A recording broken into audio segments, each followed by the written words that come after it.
You're standing under the harsh, buzzing lights of the arrivals hall. Your flight just touched down. Your head feels heavy, your phone is hanging on at 3%, and the line ahead of you snakes toward a row of immigration booths where officers sit still, focused, unreadable. Then it happens, that look. An officer lifts his eyes, scans the crowd, and motions you forward. No smile, no hint of what he's thinking. Just a silent invitation that could decide whether you walk straight into a new country or get pulled aside for questions you never expected. Every traveler knows this moment, but almost no one understands what's really happening. Because the truth is, airport officers aren't improvising, they're not guessing, and they're definitely not asking questions at random. Behind that glass booth is a system, one designed to read you before you say a single word. Your posture, your bag, your breathing, the way you clutch your passport, they're studying it all. And in the next minutes, you're going to see exactly how it works. You'll learn the 10 airport questions almost every passenger gets tested on, and more importantly, how to answer them smoothly, confidently, without raising a single red flag. Because whether you're landing in the US, the UK, Canada, Australia, or anywhere in between, the logic behind these questions is the same. Say too much, and you look suspicious. Say too little, and they start digging. But once you understand the insider logic behind each one, you'll walk through that airport like someone already knows the script. So let's begin with the very first question, the one that sets the tone for everything that follows. Question 1. May I see your passport? It sounds routine, almost automatic, but inside every airport on Earth, this simple line, "May I see your passport?" is more than a formality. It's the opening test. The officer isn't just asking for a document. They're watching you, your hands, your breathing, the way your eyes react when you step forward. Picture this. You reach the counter, the fluorescent light hitting your face at the worst angle possible. The officer extends a hand. You start digging through your backpack. Papers shifting, zipper stuff, and suddenly you hear yourself say, yeah, just 1 second. That tiny crack in your voice, that half second of panic, it says more than your passport ever could. Because airport officers, especially immigration officers, are trained to read micro-hesitation. Those tiny signals your body sends when you're unsure, stressed, or hiding something. They're not judging your vacation plans. They're judging your composure. Random security Here's the insider truth. Passengers who fumble at this very first step often get flagged for extra questions, not because they're guilty, but because they look unprepared, unpredictable, or overwhelmed. So, here's the move seasoned travelers make. Keep your passport within easy reach, not buried at the bottom of your carry-on. Not somewhere you'll have to unpack 3 things to get to. When the officer asks, you hand it over calmly, steady, simple. Say, here it is. Or just of course. No jokes, no explanations, no apology to her. Because in airports, confidence is your first clearance. And every second you look like you belong, those glass doors get a little closer to sliding open for you. Now, once you pass that first test, they move on to the question that quietly reveals your entire travel story, even when you don't realize it. Question 2. How long will you stay? It sounds harmless, almost friendly. But don't let the simplicity fool you. This is one of the most revealing questions in the entire airport playbook. You step forward, the officer glances at your passport, then asks in the same flat, unreadable tone, how long will you stay? Most travelers panic right here. Not outwardly, but inside their brain starts scrambling. Was it 10 days or 12? Do I mention the wedding? Should I explain my itinerary? Do they need the exact dates? And suddenly, instead of a clean answer, you hear yourself rambling. Well, I'm here for maybe 2 weeks. But it could be a bit longer, unless if my friend invites me to, well, you know? And just like that, The officer's eyes lift, not aggressively, not accusing, just sharper because rambling equals uncertainty. And uncertainty is a red flag. Here's the insider truth. Every country tracks visitors who overstay. The databases behind that small glass booth know trends, patterns, and risks. So when you hesitate, even for a moment, you fit the profile of someone who might not be planning to leave, but experienced travelers. They answer with precision. Short, steady, unshakable. I'll be here for 10 days, 1 week, 2 months for school, done. No extra stories, no nervous laughter, no justifications they never asked for. Because officers aren't trying to trap you. They're checking whether your plans sound controlled or chaotic. A calm, confident answer tells them one thing: this traveler knows exactly what they're doing. And once they hear that, they move on to the question that quietly tests whether your story matches the data they already have on you. Question 3. What's the purpose of your visit? This is the question that can flip the entire conversation from smooth and casual to tense and investigative in a matter of seconds. You hear the officer say it in that steady, neutral tone. What's the purpose of your visit? It sounds simple, but behind that single sentence is a whole hidden system, one that already knows more about your trip than you think. Because here's the insider truth. By the time you reach the counter, your purpose of travel is already predicted by your flight history, visa type, reservation data, and even the patterns in your passenger profile. They're not asking because they don't know. They're asking to see if you know and if your words match the digital trail behind you. Most travelers take this question the wrong way. They start talking too much. They get emotional. They over-explain. Picture this. You say, "I'm visiting friends." The officer's eyebrows lift. "Where do your friends live? How did you meet them?" Suddenly, you're in a mini interrogation, all because your answer sounded vague.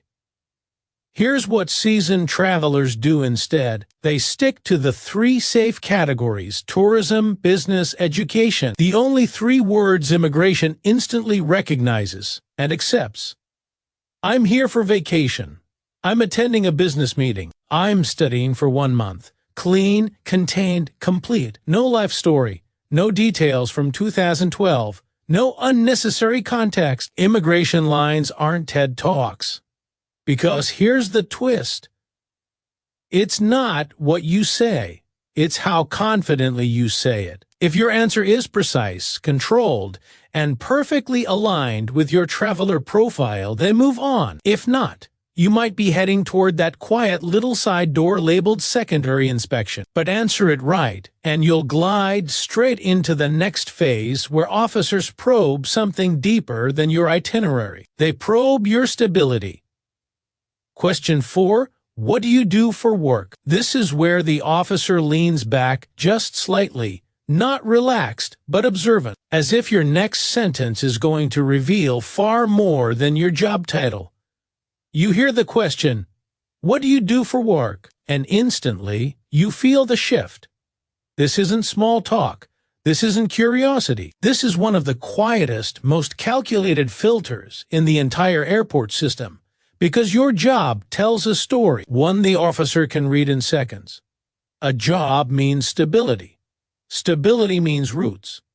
Roots mean you have a reason to return home, and a reason to return home means you're not planning to overstay. If you're a student, the logic is simple. You're learning, not running away. If you're employed, it signals structure and responsibility. But if you hesitate, if you mumble, if your story sounds improvised, the officer's mind goes straight to the next question. How are you funding this trip? Here's the insider truth most travelers never hear. Immigration officers don't care whether you're a CEO or a cashier. They care about whether your life makes sense on paper. So, here's how seasoned travelers answer clearly, calmly, and without a single unnecessary detail. I'm a teacher. I work in marketing. I'm a software engineer. I'm a student. That's it. No self-deprecating jokes, no 5-minute backstory, no awkward explanations like, well, I just left my job, but I'm hoping to start something new soon. That's the verbal equivalent of opening a door they never asked you to open. And if you're between jobs, traveling long-term, or retired, there's a better way to say it. One that signals confidence, not chaos. I recently finished a job in accounting, and I'm taking a short vacation before starting my next role. I'm retired and traveling for a few weeks. Short, structure, in control. Because at this stage of the interview, the officer is measuring something simple. Are you grounded or drifting? And the moment they feel you're grounded, they move on to the next question, one that tests whether your story lines up with someone else's. Question 5. Are you traveling alone? The officer tilts their head just a little. Not suspicious, just calculating. And then they ask the question that sounds harmless, but isn't harmless at all. Are you traveling alone? Most passengers think this is casual, maybe even polite. But from an airport insider's perspective, this question is one of the most strategic ones they ask. Because here's the truth. Almost no traveler realizes, by the time you're standing at that counter, the officer already knows the answer. Your airline shared your data the moment you checked in, your seat assignment, your booking record, even who scanned their boarding pass right before or after you. It's all visible on their screen. They're not checking whether you're alone. They're checking whether your story matches the system. So imagine what happens if you panic. You start talking too fast. You over-explain. You add details they never asked for. Well, I'm traveling with a friend, but she's kind of not exactly here yet. She took another flight. We met online. We're supposed to. And in an instant, the officer shifts. Not angry, not aggressive, just sharper. Because nothing raises red flags faster than a traveler who can't give a straight, clean answer. Here's how seasoned travelers respond. If you're alone, you say it simply and confidently. Yes, I'm traveling alone. And then you stop talking. No filler, no commentary, silence is your ally. If you're with someone, keep it equally simple. I'm traveling with my sister. I'm here with a friend. No names, no origin stories, no unnecessary explanations about how long you've known them or where they're waiting. Here's the insider logic. The more you explain, the less believable you sound. Nervous travelers ramble. Confident travelers answer, pause, and wait. Because this question isn't about who you're with. It's about how sure you are of your own story. Project confidence, and the officer moves on. Project uncertainty, and the interview gets longer. And, speaking of longer, the next question digs into something deeper than companionship. It digs into the part of your life that could make an officer stop everything. Your family connections in the country. Question 6. Do you have any family here? This is the moment when the officer's posture changes, not in a threatening way, but in a way that tells you this next answer matters more than you think. You hear the question, calm but calculated. Do you have any family here? To most travelers, it sounds almost friendly, like the officer is making conversation. But from an insider airport perspective, this question is one of the most strategic filters in the entire interview. Here's why. Family equals connection. Connection equals potential long-term stay. And a long-term stay, especially for the wrong traveler, equals a higher risk of overstaying a visa. Thank you. So, the officer isn't really asking about your cousin or your aunt. They're measuring your ties to the country and how those ties affect the likelihood that you'll eventually go home. If the answer is no, just say it cleanly. No, I don't. Don't over-explain. Don't panic rant. No, I don't know anyone here. I swear. Or no, no one at all. No family, no friends, nobody. Because over-explaining sounds like fear, and fear sounds like you're hiding something. But if your answer is yes, that's where many travelers panic because they assume mentioning family is automatically suspicious. It isn't. You just have to handle it correctly. Yes, my cousin lives here. My sister works in the city. Short, honest, surface level. Because the truth is, the officer isn't evaluating your family. They're evaluating your reaction to the question. Do your eyes shift? Does your tone change? Does your body stiffen like you're suddenly guarding a secret? That's what triggers follow-up questions. Not the family member, but your behavior. From behind that counter, officers aren't looking for perfect answers. They're looking for steady answers. Whether the truth is yes or no, deliver it calmly, confidently, and without a single ounce of defensive energy. Because in immigration interviews, the secret isn't just what you say.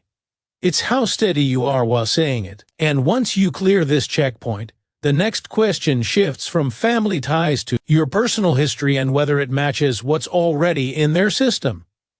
Question 7. Have you been here before? This is the question that catches travelers off guard, not because it's complicated, but because it feels like a trap. The officer glances at your passport, then looks up with a neutral, almost friendly expression and asks, "Have you been here before?"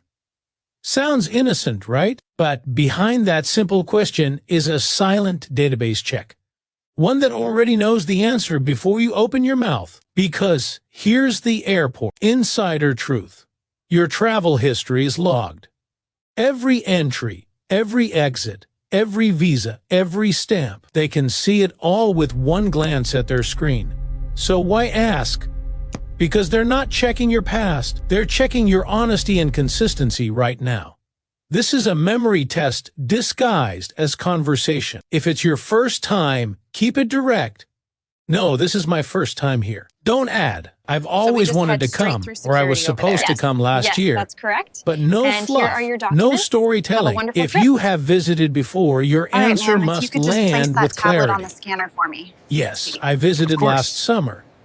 I was here 2 years ago for business. So we just Notice something? Security over there. Time frame, that's clean, correct. simple, controlled. What you don't want to do is drift into long, nostalgic vacation stories or emotional details about who you met last time. This isn't the place. Because here's the twist most travelers never realize. The officer isn't just listening to the words. They're listening to the hesitation between the words. If you pause too long, if your voice waver as you try to remember the date, if you look away like you're unsure, that tiny slip can trigger a deeper review. And once that mechanism activates, the conversation shifts. More questions, more verification, more waiting. This question isn't really about your travel history. It's about your composure under subtle pressure, the kind that most travelers don't even notice. Remember this. In immigration, calm is currency, and if you can hold it here, you'll breeze past a checkpoint that quietly slows down thousands of nervous travelers every single day. Now, the next question is different. It's less about your past and more about what you're carrying in the present. A question that can flip your trip instantly if you answer it wrong. Question 8. Do you have anything to declare? This is the one question that seems boring until it isn't. The officer looks at you with the same calm expression as before and asks, "Do you have anything to declare?" It sounds like bureaucracy. It sounds routine. But this right here is where more travelers get into trouble than any other part of the airport, because this question isn't about what you brought.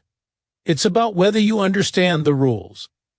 And here's the insider truth. Customs officers are not looking for smugglers. They're looking for hesitation. One pause, one shaky, one guilty glance at your bag, and suddenly you're being directed to the inspection lane for a quick look, which is never actually quick. Most travelers don't realize how strict some countries are. You might think it's just snacks.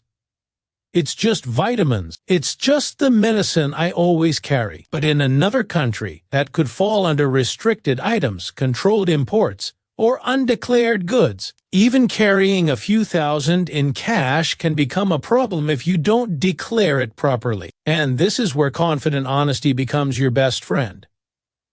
If you truly have nothing to declare, say it clearly. "No, I don't." Not nervously. Not apologetically. Not with a long explanation about what isn't in your bag. Just clean and certain. If you do have something to declare, Be upfront. Yes, I have some items to declare. Then stop talking and follow their lead. Officers respect honesty. They reward it with speed. Because here's the twist. An honest declaration can clear you faster than a nervous no ever will.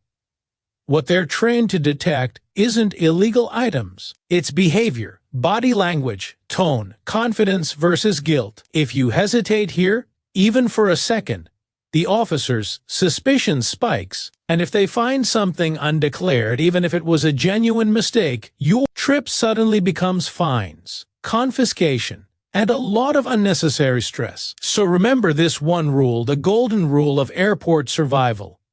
Confidence cannot hide dishonesty, but honesty delivered calmly clears you like nothing else.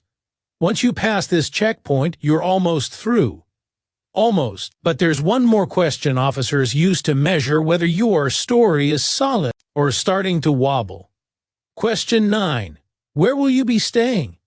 By now, the officer has heard your story, where you're from, why you're here, how long you'll stay, and everything you've said so far has painted a picture of who you are as a traveler. But this question, this is where they check if the picture actually makes sense. You hear it delivered in that same, calm, unreadable voice. Where will you be staying? Most travelers freeze. Not because they're hiding anything, but because they didn't memorize the name of the hotel, or they suddenly can't remember the neighborhood, or they panic and think they need to recite an entire address. That's when the officer notices the shift, the uncertainty, the searching eyes, the nervous. And for an immigration officer, an unsure traveler is a traveler worth double-checking. Here's the insider truth. They're not testing your memory. They're testing your control. They don't expect you to know the postcode. They don't expect you to list the street number. They don't even expect you to recall the booking reference. They just want to know that you know where you're going. So, here's how seasoned travelers answer. Short, clear, confident. I'm staying at the Pacific Hotel in Manhattan. At an Airbnb in downtown Toronto with my cousin in Melbourne. That's it. No rambling, no guessing, no panicked scrolling through emails while the officer watches. And here's a detail most travelers never hear. In many countries, your accommodation is already linked to your arrival card, visa, or airline data. The officer is simply checking if your answer matches the information the system already showed. When you answer smoothly with that calm certainty of someone who prepared, the officer sees one thing: control. And control equals credibility, because nothing worries an immigration officer more than a traveler who seems unsure of their own destination. So memorize the basics. Know the name, the city, the type of place. That's all you need. Answer this one right. And you're now just one single question away from clearing the invisible line between visitor and approved entry. Question 10. Can I see your return ticket or onward travel? This is it. The final checkpoint. The moment the officer decides whether your entire story makes sense or whether something does quite add up, you hear the question, can I see your return ticket or onward travel? This isn't just about paperwork. This is about intention. Your intention to leave. Every country in the world, from the US to the UK to Australia to Singapore, uses this question to separate solid travelers from potential overstays. And here's the insider truth. If you hesitate here, if you start digging through 5 zippers, scrolling endlessly through your email, fumbling with your phone at 2% battery, you instantly look unprepared, and unprepared travelers get second looks. Seasoned travelers, though, they never wait to be caught off guard. They prepare for this moment. When the officer asks, they respond with calm certainty. Yes, here it is. I'm flying back on the 22nd. Or I have an onward flight to Singapore. They know exactly where the ticket is. They open it in seconds. No panic, no messy digging, no awkward explanations about changing plans later.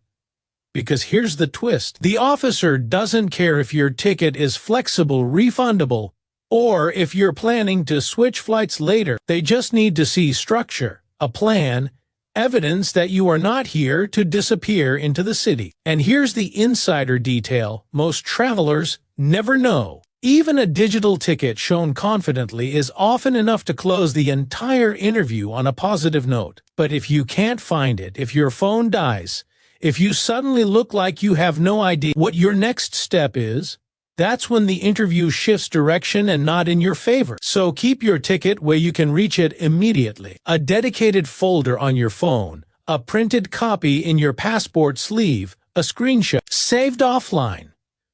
Because your return ticket isn't just a document at this moment, it's your final proof of credibility. Show it fast. Show it calmly.